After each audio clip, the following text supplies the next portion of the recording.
And we're live. Woody, while you're over there checking that, man, fellas, say come tomorrow morning, pump a gas, whatever the case may be. You jump in, you grab up your Powerball numbers. Say if you won the Powerball for $400 million, what would you do that first week? So what I want to do is go down to Brazil, and I want to buy a big chunk of the Brazilian rainforest. As much as, I want to keep some of that money to the side, right? Because I'm going to need to, maybe upgrade a few little things in my life. Let's keep some money on hand. But I'm like $399 million is buying Brazilian rainforest. I'm going to buy as much of it as I can. I want as much acre. Yes. And then I'm going to start this charity where if you don't buy it back from me, $1 per square foot, I strip mine it and burn it the next year. I'm not sure that's a charity. You hold the world. You hold the world ransom for part of Brazil's rainforest. I can tell you right now, I don't give a fuck, and you would not be getting my dollar. I don't care. Burn it down. I think there's enough. I think there's enough people who love the rainforest and saw that movie Fern Gully, and that sort of crowd who would pay me to buy the rainforest back from me. It's sort of a James Bond villain type plan. You think those people in their tie-dye shirts and their dreadlocks, in their pot-smoking drum circles, you think they're really going to pony up the dough, or are they just going to wear a shirt that says #SaveTheForest as they buy their $9 coffee? I don't even get the rainforest thing. It seems like you tear down the trees and they grow it they put crops and shit, like they grow corn or bananas. I don't know what the fuck they grow. Does the earth really give a fuck that you change from trees to banana trees or corn? It seems to me still roughly the same. It's plant shit. Seems like if the earth really cared, it would hold strike and be like, we are not growing bananas here. Right. Only trees.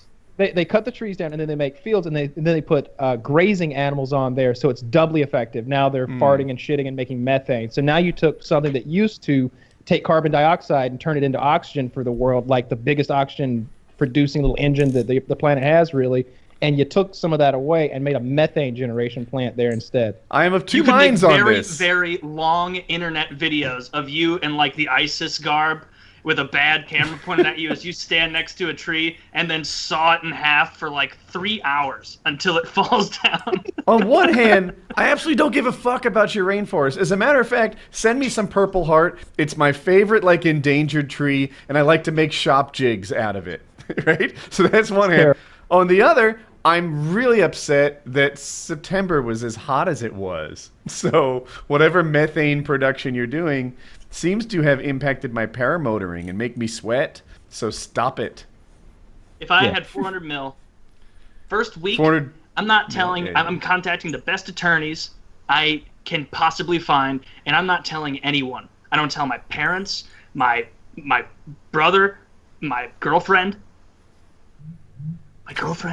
or anyone else. Just keep it silent until I talk to some attorney, because if I talk to someone I know, they're going to be like, oh, I got this great attorney over here, and then that attorney's going to love that you got hooked up from this guy, so they're going to try and make sure that this guy who hooked him up with you gets paid, and then you're into a bunch of politics nonsense. I just want to find the absolute best attorney to handle it, and then once that's all squared away, money's in the account, everything's good, probably a few weeks later, then I can go to people and be like, hey, I've come into some money, and just have the conversation. But by that point, it's too late for everybody to be handing out their palms, Maybe since you have all that money, you could put upon some sort of elaborate ruse to find out who your true friends and family members are, where you put yourself in the pauper position. You manufacture a bunch of bad things that happen to you suddenly, and then you go to these supposed friends and family members who love you so much, and you ask them for assistance. Hey, I really need you to co-sign with me here. I really need you to come over for every weekend this month and help me rebuild where there was a flood. Maybe you go to them like that, and then you reveal that you're really the prince and that you've come upon this money, and you stick it in the faces of those who won't help you. Brilliant. I was going to say my second favorite idea was to buy the rainforest out from under you, but I like this one even better, of just pretending like I have a horrible disease, or buying a bunch of very, very heavy furniture from multiple locations and asking people to move it into my place. That would be a good one. Tell them all, I need you all to be tested to see if your bone marrow will match mine. It's a very invasive, painful procedure, but without it, I will die by year's end. And see who's willing to take the blood test. Everyone who's willing in that world gets $1 million.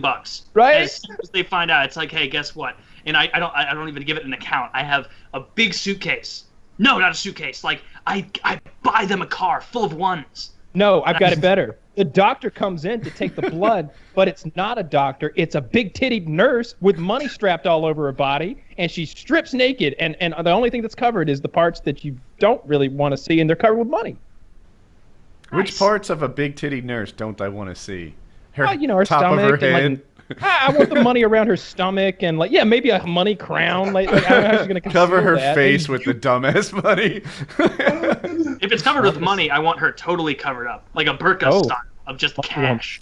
Oh, yeah. Do like an epic thing. Well, if you're into that, we'll get you whatever kind of money whore you want. Money whore. Money. I like testing them a little first to do like an undercover boss kind of scam to see if they really deserve to be part of the brave new world that I'm about to usher in for Team Kyle. You know what I mean? Now that because of that guy out in Texas is worth like $250 million or whatever. He ushered in a new world for everyone in his circle because now there's no reason to go to Arby's ever. You know what I mean? Like, it's not that I'm going to support you and pay your mortgage. It's just that, like, if you're hanging out with that guy, we won't be going to Arby's anymore. That's a guarantee. We're going to go somewhere nice. My friends, we go to Waffle House a lot. Sorry. I like Waffle House. What do you get? I get the All-Star Special. Steak Well, and wait, eggs. real quick. I want to know what, Daym, what are you doing with your 400 mil?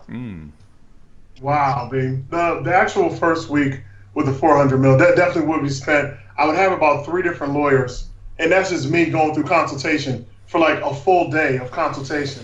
Like, it'd be the first time ever that I would see a whole bunch of paperwork that I actually want to read through, just so I can understand what's going to be going on with the rest of my life. Because I can guarantee that relatives I've never heard of are going to pop up. And I know in certain states, you don't even have to mention who you are once you win. Unfortunately, I'm not in that state. So everybody's going to know David Patterson just hit this Powerball. Unless you change your... What if you change your name very quickly before you accept the money, accept it as Bill Mayer, and then now that you're a 400 millionaire, be like, you know what, switch that back now. Could you do that? Or accept it under the name of someone you really sincerely dislike. Or even better. And then they're like, yeah, I'll claim that. What if they then get title to your money somehow? It's strange how these things would actually work out. And you would love to say that you would travel, you would travel the world, and you do everything that you normally don't get an opportunity to do. But when that's done, what are you going to do? You know what I'm saying? Like, by the time you travel the world, that's not going to be the end of your life. You'll just be done. Yeah, and you'll have a ton more money I think a whorehouse would be fun. I think it would be nice to like be an owner-operator of a whorehouse, maybe. Okay. I feel like you could pull off some sort of actual Hugh Hefner thing late into your 80s or 90s or something like that. And with the medical science that I'll have access to, we'll probably have some sort of a mechanical cock, in the next 10 or 15 years. Something frightening. Something truly frightening. I disagree about the whorehouse. Whorehouses are like boats. Like, you want a friend who owns a whorehouse. You don't want to own it. You don't want to deal with that. Can you imagine HR in a whorehouse? Awful. Yes. Probably very difficult. HR for a whore. That would be kind of interesting. Every day dealing with profanity complaints. It would be the most off-the-wall thing. They came right in my eye. I told them not to. Grabbed my tits and I just hate it. Samantha, this is the 3rd time this week. You are literally a whore. And I need you to do your job. The bills are coming in, and your numbers are lagging.